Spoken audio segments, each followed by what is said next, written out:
Have you ever walked into IKEA, for one thing, and walked out with a lamp, 3 candles, a plant, and somehow a shark plushie? You laugh. But IKEA makes billions of dollars every year because people do exactly that. Here's the weird part. Most people think IKEA is just a furniture store. It's not. It's one of the most carefully designed psychological mazes ever built. Everything inside, from the arrows on the floor to the smell of meatballs, is trying to hack your brain. None of it is random. So I wanted to know, what is IKEA actually doing to us? My first theory was simple. The store is just confusing. It's huge. Everything looks the same. Obviously, people get lost, except that's not what's happening. In fact, IKEA knows exactly where you're going because before they built the furniture, they designed your journey. The moment you walk through those sliding doors, you stop making decisions instead of asking, so where do I want to go?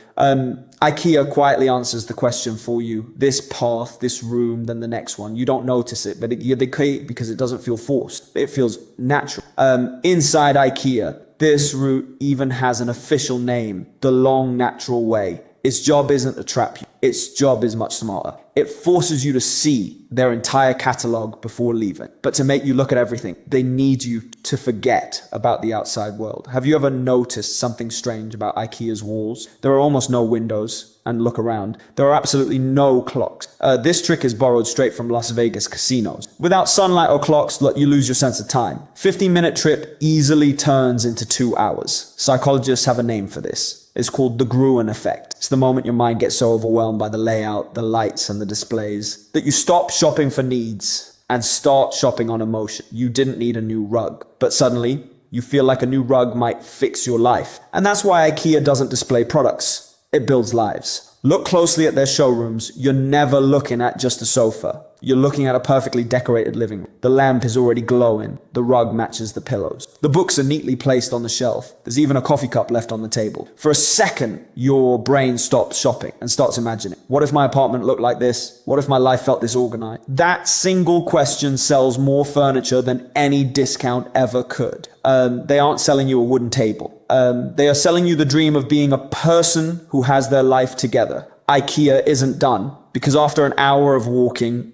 your brain is exhausted. You've made hundreds of decisions. I like this. I don't need that. Maybe later. Without realizing it, every decision makes the next one a little harder. This is called decision fatigue. Your willpower is slowly dropping to 0, and IKEA knows this. That's exactly when they hit you with the marketplace. Suddenly, you're surrounded by overflowing bins, small boxes, candles, kitchen gadgets, storage containers. Retailers call this bulla bulla. When items are piled high and dumped into massive bins, your brain assumes they're cheap. Nothing is expensive. It's just dozens of little things that make your brains $5. One item becomes 3. 3 becomes 7. And suddenly, you're carrying a yellow bag heavier than your shopping. Then, just as your energy is completely gone, you smell cinnamon buns or Swedish meatballs. Coincidence? No. Hungry people want to leave.